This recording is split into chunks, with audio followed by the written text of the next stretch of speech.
banda kokoma ke pardon que tu aimeras l'Éternel ton Dieu de toute ta force. Donc force na yo ebana maintenant ko sale l'ensemble. Makasi na yo ebana ko sale l'ensemble. Makasi na yo ebana ko sale l'ensemble. Donc force na yo otango pe na service l'ensemble. Force na yo otango na évangélisation. Force na yo otango na ko pratiquer liloba l'ensemble. Force na yo otango na ko luka boyebi ya liloba l'ensemble. Force na yo otango na vie de prière. Force na yo otango na vie ya méditation. Force na yo otango na makambo oyo ezali ko honorer Nzambe, na makambo ezo sepelisa Nzambe, na makambo ezo pesa Nzambe esengo. Ya monde ko nanga place yo zali bilan na yo luka ke oyo bapenza kosala yango vraiment sur ba base moko ya bien osala pena bilan na yo sur ba élément oyo eza maloba na Nzambe po et permettre yo ke vie na yo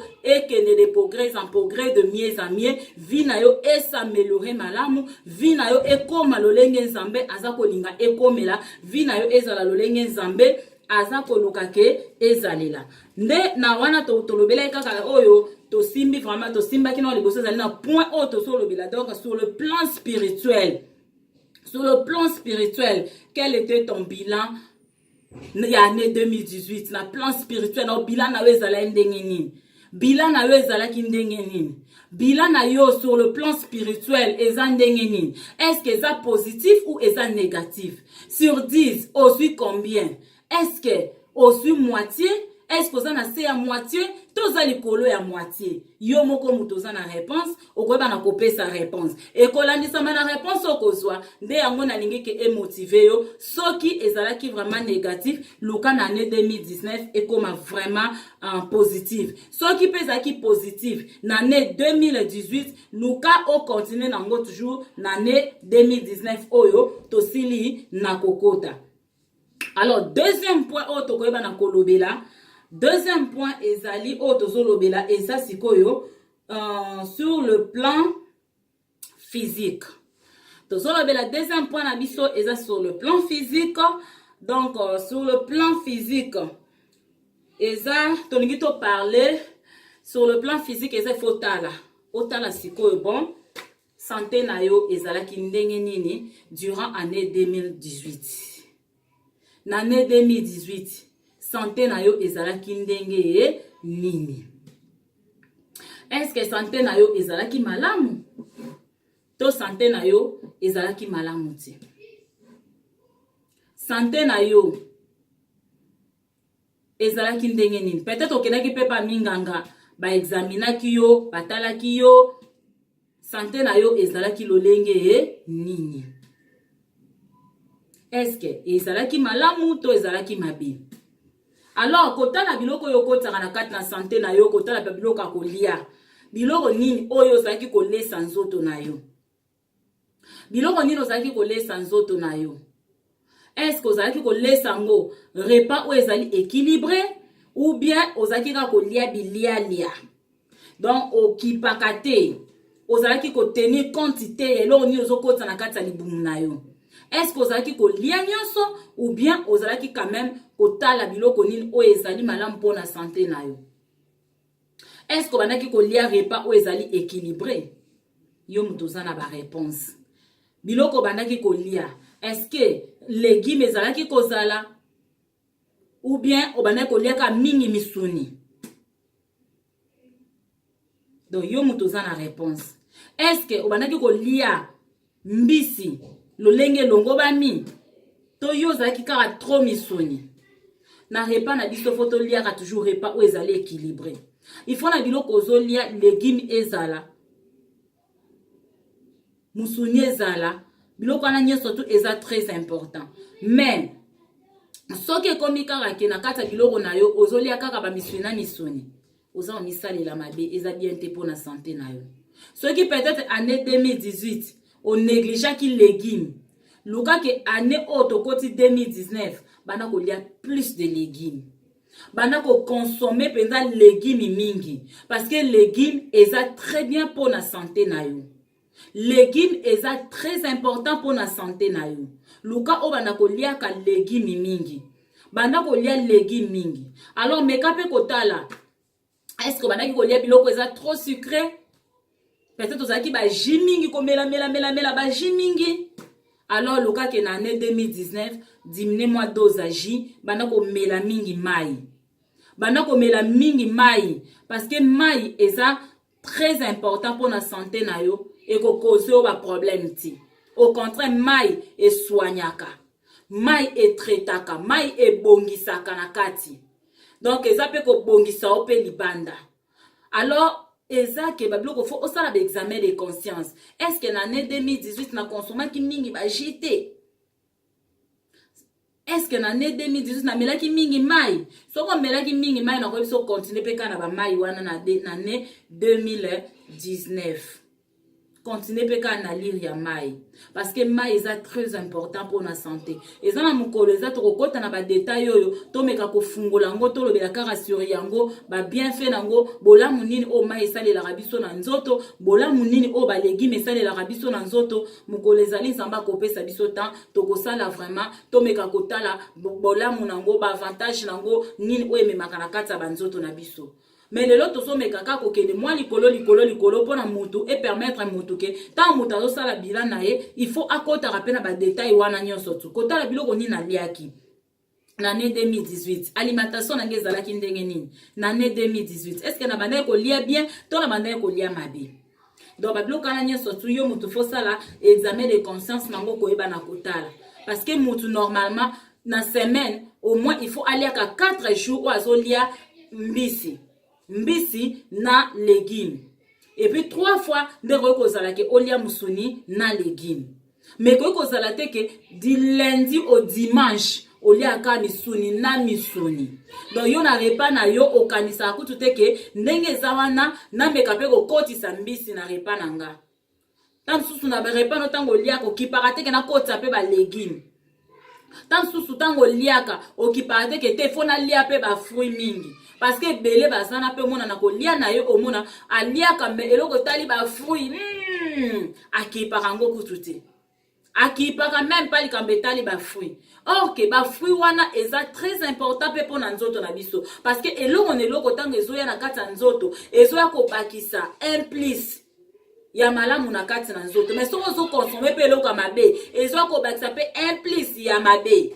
Yango siko photo tala ke non na année 2019 photokoti o yeso bakisa implice mabe kombola bopeto elingi yango te to longola ne kombola bopeto eye pona koloba na yo mama eloko ezaki ko bakisa implice na kata vino ya mabe kombola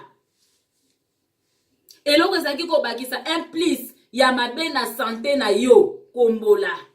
Donc Lucas siko ke eloko ya malamu oyo eza ko bakisa implice ya malamu yango ne garder yango pe yango ne continuer nango na année 2019 oyo tokoti na année 2019 tokoti continuer ne loko eso bakisa implice ya malamu na vie na yo oyo eso bakisa nango implicité longola to oyo eso bakisa implice ya mabe longola yango mama na ngai pardon longola yango.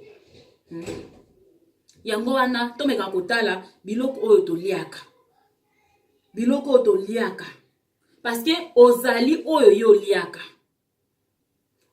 liaka yango nde yo ozali yango wana il faut talaka eloko nyozo kotisa na kati ya nzoto na yo parce que nzoto na yo yango nde eza enveloppe o molimo na yo ezovanda il faut pe ozwa soin ya enveloppe na yo nzamba alobi ke tozali ba temple oyo molimo mo santo ezovanda donc banzoto na biso ezalaka temple oyo molimo mo santo aza kovanda. Alors biso esengeli to entretenir temple wana il faut to entretenir temple ozomona. Donc yango soki totangi na kati ya maloba na Nzambe bazoyebisa biso boye na 1 Corinthiens chapitre 3:16. Dans 1 Corinthiens 3:16, baebisi biso boye. Ne savez-vous pas que vous êtes le temple de Dieu et que l'Esprit de Dieu habite en vous? Ozomona, bazoyebisa biso na 1 Corinthiens 3:16 que boyebi te, ne savez-vous pas que vous êtes le temple de Dieu et que l'Esprit de Dieu habite en vous? Ozomona. Donc, bazotalisa biso balobi ke tozali, nzoto na biso ezali temple ya Nzambe. Nzoto na biso ezali tempelo na Nzambe. Et nzoto na biso ezali tempelo na Nzambe oyo molimo na Nzambe ezali kovanda.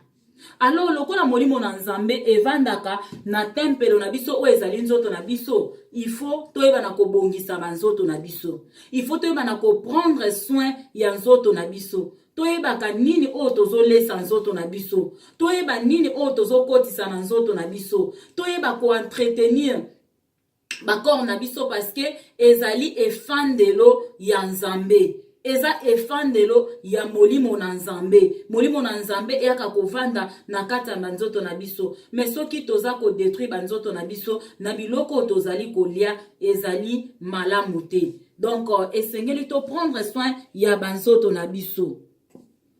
Yango wana na tina nango penza toyebaka nini toza kolia. Nini tozo kotisa na kati ya nzoto na biso. Eza vraiment très important pour to koka ko maintenir banzoto na biso malamu yango omeka ko sala examen de conscience na yo otala ke est-ce que bandaki kolia malamu to bandaki kolia malamu te, est-ce que bandaki komela biloko malamu to malamu te. Mai nde tolobi yango nde ezali meilleure boisson. Donc mai eza meilleure boisson. Donc oyo ke tokoki ko egala ngo ne loko te tokoko kokanta ngo ne loko moko te. Donc mai eza meilleure boisson. Soko zalaki peut-être komela biloko trop sucré donc on a mélange occasionnellement mais ça le lot moko te ke komi yo. Donc il faut ça na posa ko mela oh yano ndenge soto bana na finwa ou bien on a soif. Donc chaque soif ezate ke faut mela kaka baji ezate ka faut mela ba bloque ko détruire yo mais il faut mela toujours o ezali ke mai parce que mai ezo bongisa yo mai eza meilleure boisson oyo eza vraiment très bien pour na santé na yo. Donc ngwana eza meilleure boisson penza oyo ke eza penza très important eza malamu mingi pour na santé na yo yango yebaka komela penza mai mingi et kosala yo penza malamu mingi na place ozala peut-être trop alcool na place ozala ka trop ba jus sucré. Donc lokaka ozala kande trop mai melaka mai mingi à chaque fois tango posa ko meleye melaka mai à chaque fois posa ko meleye melaka mai okomona ke ezala vraiment très bien pour na santé na yo. Donc kosala ke e garder toujours santé na yo ezala toujours malamu yango kotala meka pe susu kosala vraiment bilan sur yango na biloko melaki biloko zaki ko mela est-ce que eza ko contribuer pour na bien-être na yo pour na santé na yo ezala bien ou ezali vraiment ko contribuer te pour na santé na yo. Vraiment meka kosala vraiment meka kosala penza bilan ya malamu. Donc tala na bilan na yo est-ce que eza malamu to eza malamu te. Soki eza malamu continuer, soki eza malamu te bongisa na année 2019 oyo to yebi na kokota. Donc mususu pe ego tozolo bela pe susu côté sommeil. Donc est-ce que kolala na yo est-ce que banaki kolala suffisamment na ne oyo to uti ko silisa to yo banaki kolala suffisamment te o banaki kolala ta mususu retard o kola mukatonga. Donc pongi na yo ezalaki vraiment suffisamment te. Alors wana pesa moko oyo ko bendela ba problème ebele na santé eza moko ko bendela pe ba difficulté ebele na santé yango wana meka ko sala bilan pe na côté o etali sommeil ba air na oyo ke kolala na ba air akola mukana yo ezalaki lolenge nini meka ko sala bilan vraiment meka ko sala bilan otala soki o respectaki yango o salaki yango malamu to salaki yango malamu te parce que pour ça na Nzambe ezaki to améliorer na makambo nyonso. Donc to ke de progrès en progrès na makambo nyonso to ke toujours de mieux en mieux yango tala est-ce que yo zaki mutu moko kolala na yo ezalaki toujours ya malamu te ozaki kolala vraiment heure exact, heure penza oyo muta ko kolala penza normalement na butu te to yo zaki kolala tam susu ba 5 heures du temps ba 4 heures du temps na journée ba bloka nyoso eza insuffisant pour na santé na yo. Donc yo normalement faut la 7 heures ou 8 heures du temps pour na santé na yo ezala penza malamu ezala penza kitoko. Yango meka pe kotala bilan na yo pe na kote kolalila. Est-ce que vous avez kolala comme il faut to vous avez kolala comme il faut te kolala la pe mingi koleka yango pe eza danger pour na santé pour eza na ba maladie mususu pe eyaka na sima kolala mingi. Donc je m'excuse ba maladie mususu pe eyaka na sima ya kolala mingi yango wana nyonso tu faut kosala penza examen de conscience nango kotala est-ce que na banda kolala suffisamment ou na banda kolala plus nyonso wana eza très important to ebana kosala bilan nango po na année otokoti année 2019 eko kabiso penza kozala malamu mingi kotala babiloko bandaki kolia. Est-ce que ça qui n'a pas graisse ebele so que ça qui n'a trop de cholestérol moment yango yo penza luka ke o diminuer yango pona année 2019 santé na o ezala bien. Donc éviter babiloko ya trop sucré, éviter babiloko ya trop de graisse. Donc boya penza yango po santé na yo ekoka kozala malamu. Ezape susu na pa mususu okoyeba susu na kotala ezape susu likambo etali physique, activité physique. Est-ce que ozalaki kosala ba physique vraiment sport ndeto lobaka sport na français? Est-ce que osalaki pena ba sport suffisamment vraiment ou bien osalaki te? Dans ce qui en année 2018 osalaki plus de sport te. Donc, le cas qui est en année 2019, vraiment, en tout cas, sala sport makasi, sala sport mingi, pour eza bien pour la santé na yo. Et c'est loko biso ba maman congolaise mingi, biso ba maman africain en général, to négligea kapenze loko ba bengi physique, on a monoko na biso a to benga kango li kunta, donc to négligea kango, ok. Sport est très important pour la santé à mutu. Physique est très important parce que ko bouger ba articulation na biso fait bouger ka est très important ba partie nyo so nzoto na biso moko ningisa kango ko sala mo ba physique est très important ko sala kango ata 2 fois par semaine. Donc est très important une fois par semaine est très important. OK ata na salle pe ya sport ko s'entraîner ko sala est bien pour la santé na yo. Biso mona ngo kaka na sana misale bele o mane so wana te. Donc OK penza na physique normal ou ezala rapenda ko bouger ba nini nyonso tout donc au sala donc eza très important même ata ko tambola par jour kotambola surtout ba mama o bazalaka ba mama bazana ba voiture to ba papa bazana ba voiture o mona donc azaka kata mwa kusa mukie ana kata mutuka nyonso à tout moment journée nyonso so lekeleka na kata mutuka atali kosala physique te eza mabe eza na batam susu mo poko kozwa mutuka otie yango evandi nango na parking yo ke kosala mwa physique kotambola wana eza très important eza na mokolo pe tokolobela ba bienfait ya kotambola ekumbaka nini na kati ya ba santé ya bato. Donc bienfait pe ya physique tokolobela yango pe mokolo mosusu tokota ngo na ba détail tomeka ko expliquer bandeko po tokoka ko comprendre ke na bilo mosusu pe to ignoraka na bilo mosusu to négligeaka ezalaka pe très important vraiment pour la santé na biso totika ko négliger yango penza eza malamu ti. Tozana posa ke temple ya Nzambe ezala malamu alors faut pe temple wana tozwaka soin nango na ba physique tozwaka pe soin nango na kolesa ngo malamu tozwaka soin nango na komelisa ngo malamu mais soki yo ozolesa ngo bloka mabe ozomelisa ngo bloka mabe osalisa ngo physique te ozo détruire ngo omoni te ko zobebisa pe quelque part temple ya Nzambe biso bana Nzambe totalaka mikali ko na makamneti ya lisumu makamnini ote tango ozosaki ndumba ozobebisa temple tango ozoyina ozobebisa temple tango ozofinga oui nyonso wana pe eza ça fait partie ya temple na biso ke photo boke pardon et ça fait partie ya biloko zo détruire temple ba temple na biso il faut to boya yango mais to bosa na pete ke côté biloko ko lia pe wana pe eza ko détruire temple. Donc ozo bebisa pe temple ya Nzambe tango yo sa ko entretenir yango malamu ti. Donc faut yeba ko lesa yango oyeba ko melisa yango biloko ya bien oyeba ko salisa yango physique eza très important pe oyeba ko kima pe mabe tango ozo kima pe mabe eza pe ozo protéger temple. ozo protéger temple. Donc temple na nzambe faut koyeba ko prendre soin nango, to ba ko prendre soin ya physique na biso, boya makambo o nyose ko kumbelo ba maladie, tango ozo sala ka peut-être ko obimana o mabe, ba changement ba partenaire wana e ko kiko kumbelo maladie e ko détruire temple. Eza malamu te, il faut pe ko éviter ba biloko wana. Il faut ko éviter ba vie wana ya ba gauche droite, éviter yango.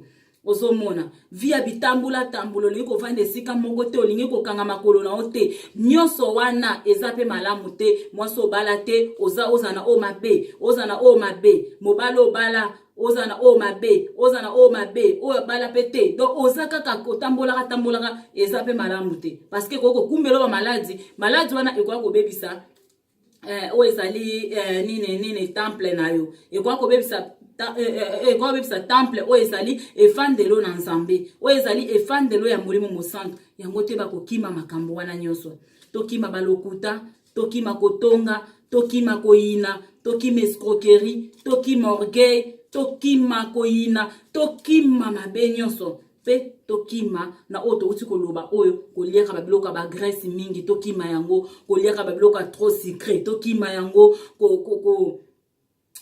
kokoboya kosala physique tokima yango donc tolia équilibré tolia une nourriture équilibrée donc totambula malamu liboso na nzambe po ba physique na biso ezala toujours à bon état physique na biso ezala toujours malamu toyeba penza ko tambola malamu pona physique na biso pe eba na kozala bien on alobi ke sur le plan physique isengelo osa la bilan sur yango ota la physique na yo comment est-ce que oyo o tambisa yango durant 365 jours o zamba pesa kiyo oyo euti kosila o tambisa yango ndenge nini o memela yango ndenge nini lokola nzamba zozela kibiso to bongisa to luka to améliorer bisika o to échouaki na année passée.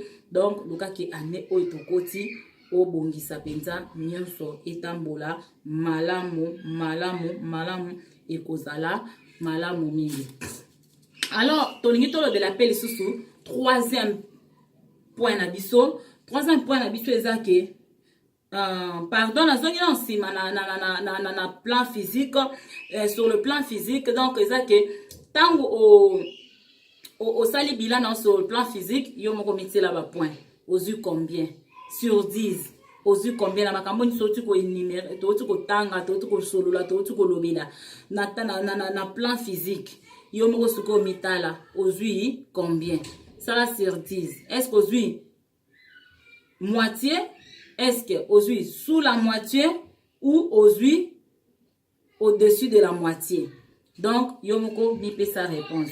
Soko monique aux yeux négatifs, en tout cas, non peso ba nango ebisa vraiment se motiver les sous makasi, mi pesa les sous makasi pour la que année au 2019 tokoti nyonso ekende na merveille, nyonso ekende kitoko, nyonso ekende bien. Échec à lobby et se répété na 2019, mais 2019 est la année vraiment il y a réussite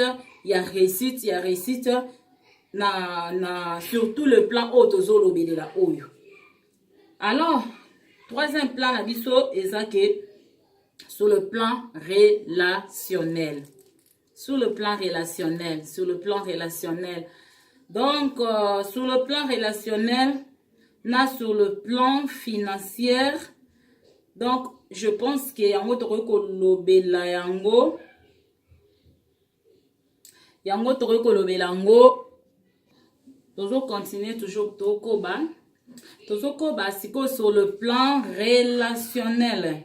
Tolo bela siko sur le plan relationnel. Donc tango zo sala bilan na yo, zo sala bilan ya vie na yo, esengeli otala kapenda ba poinyo surtout otala pona okoka na kobongisa na mbulo tozokota soki ezaki malamu okoba kaka na système ana soko esape possible o ajouter lisusu bolamu lisusu ekozala penza malamu mingi. Alors sur le plan relationnel, avant que to kota na plan relationnel na plan relationnel na ngi totanga na no passage moko na Hébreux 12 14 bayebisi biso nini kuna wana tokomi na plan relationnel. Donc na point ya plan relationnel nde siko tozotanga passage oyo na Hébreu 12:14 bayebisi biso boye. Recherchez la paix avec tous et la sanctification, sans laquelle personne ne verra Dieu. Alors, il faut que osa la bila na yo na o etali likamba ba relation na yo. Donc, lolenge nini oyo ovivaki na batu durant année 2018 oyo to sisa durant 365 jours ovivaki na batu ndenge nini. Lolenge nini oyo se comportaki. Lolenge nini oyo zalaki na batu. Est-ce que o se comportaki malamu ou bien o se comportaki mabe? Est-ce que tambolaki malamu to tambolaki mabe? Ndenge nini ozalaki na ba voisine ya esiko ovandaka? Est-ce que ozalaki gentil na ba voisine na yo? Est-ce que ozalaki méchante envers ba voisine na yo? Donc ou ba voisin na yo, mais kana no ko sala pe examen de conscience sur yango. Tala, est-ce que ozalaki ko pesa batu mbote? Tango banayi ko bima liboso ndaku na yo kutani na voisine to voisin, est-ce que ozalaki ko pesa mbote? Est-ce que ozalaki quand même muninga pa meke mwa lisolo solo linaye to yo po banepe ko bandata mwa lisolo lolenge ni lovandaki na bato bazalaki nzinga na yo soki to longwe wana to mekina no kutu na kena no epa ba voisin liboso kutu faki na banda nano na kata ndaku na yo relation na we ezalaki ndenge nini mama relation na ezalaki ndenge nini na papa mwasi relation na ezalaki ndenge nini na mobali na yo lolenge nini ozalaki na relation na papa na yo lolenge nini ozalaki na relation na bana na yo mama bana na yo ozalaki na relation ndenge nini na bango papa ozalaki na relation ndenge nini na bana na yo bana entre bino bana na bana ba relation ezalaki ndenge nini donc babilo kwa na nyonso tu il faut to meka kotala yango na 365 jours to utina kosilisa to tambolaki ndenge nini ba relation na biso ezalaki ndenge nini na bato bazanzinga na biso na ba proche na biso ba relation na biso ezalaki ndenge nini. Est-ce que zaki ba relation moko ezalaki malamu? Est-ce que tozalaki na ba relation moko ya bien ou bien ezalaki ka binemi na binemi? To ezalaki ka Iran na Irak. Ba relation ezalaki ndenge nini? Nzamba azosenga na biso totala ba relation na biso. Totala ba relation na biso. Donc tant on sala ba bilan na biso, il faut totala rappeler na niveau ba relation. Relation na ngezalaki ndenge nini na intel. Relation na ngeza ndenge na mbali nanga. Relation na ngeza ndenge na ba nanga. Relation na ngezalaki ndenge nini otana baleki na relation ezalaki ndenge nini na ba ya na yo relation ezalaki ndenge nini na ba sœur en Christ ba frère en Christ bo sangana na bango relation ezalaki ndenge nini. Je m'excuse. Relation ezalaki ndenge nini. Donc babiloko na nyonso eza très important ko tala ba relation lo lenge nini o se comportaki lo lenge nini ozalaki na bato. Alors tant yo zo talango à la lumière de la parole de Dieu. Talango à la lumière de la parole de Dieu au bazoi bisabiso balobi ke rechercher la paix avec tous.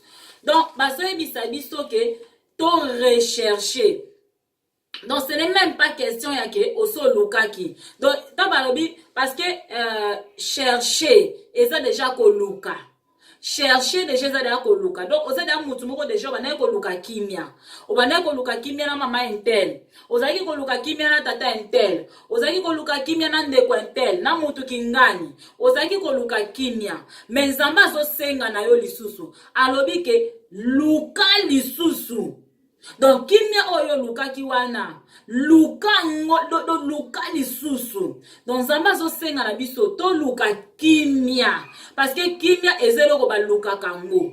Kimia eyaka yango mokote ko vanda esika banda na bato bazali. Kimia eyaka yango mokote na kata ba famille. Muta kosa yote. Eza na famille moko te sur la terre. Ok, kimia eya yango moko eye komi vandisa. Te.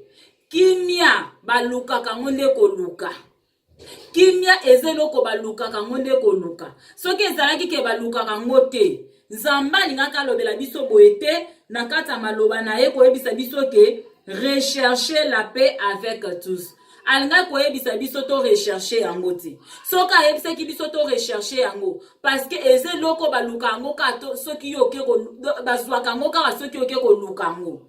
Donc soki yo luki yango nde yo kozwa kimia. Mais soko luki yango te, ekovanda kaka yango moko te esika bato baza, parce que esika o ba façon ko kanisa za différent. Donc mutu na mutu aza na vision na ye, mutu na mutu aza na façon zo monela makambo na ye, mutu na mutu aza na façon comprendre makambo. Donc tout ça tellement différent que lokola tout ça différent, donc c'est facilement que ba guerre ekota na kati na biso, c'est facilement que ba trouble ekota na kati na biso. Mais soki biso to comprendre que malgré ba différence na biso toza nango, malgré ba façon ko monde na biso makambo to nango différent, mais si nous voulons la paix, soki to luki kimia ko sa nini ekoya ko s'installer, soki to luki kimia ko sa nini ekoya ko kota yango. Awa bazo sasa bike luka kimia na mutu nyonso, luka kimia na mutu nyonso na bite na lingala to pese la moni, parce que en français ba benga déjà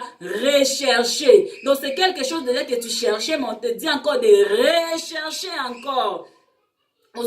Alors na lingala ndoze bate soki to kolobela ngoneni, donc luka mbala mibale si to ko loba ngwata na lolengwana, luka ngombala mibale, donc oluki oreluki lisusu to oluki susu deuxième fois lisusu ozomona. Donc bazo senga na biso ke to luka kimia na batu, to luka kimia na batu.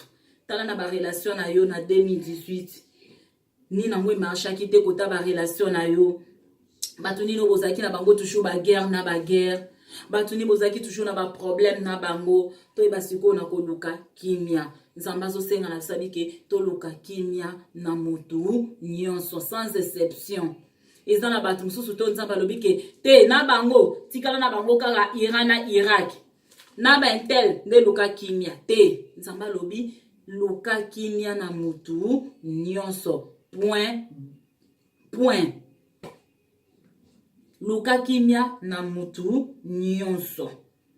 Luka kimia na mutu nyonso. Et luka kimia na mutu nyonso, rechercher la paix avec tous et la sanctification. Donc abakisi, donc tangu ozo luka kimia na mutu nyonso, luka komi bulisa, luka pe komi bulisa. Donc tangu ozo luka kimia, oluki kimia na mama entel mi bulisa, luka kimia na entel mi bulisa. Kolinga te ozo luka kimia na oyo a même to so boma pe côté mususu, parce que tangu ozo boma côté mususu eza lokola oza salite, siko salite na nzamba boy, nzamba lobi ke to luka rechercher la paix avec tous et la sanctification. Donc abakisa lobi pe nako bulisama. Donc rechercher la paix avec tous et la sanctification. Donc et à lokola si j'ai bien compris les mots, et ça lokola to luka kimia na mutu nyonso pe to luka pe ko bulisama. Donc ko bulisama to ko loba yango pe ezelo moko eya kaka boete na bupete ka pou sanctification eye. Donc sanctification yango pe eya kana ngote na bupete kaka boye eye liyo na plateau te. Donc yango pe ezelo ka ko luka. Donc sanctification ba luka rango, kimia na batu ba luka kango. Yango ane 2018-19 o nzamba pesi biso oyo to luka kimia na batu nyonso, to luka kimia mama luka kimia na papa, mwana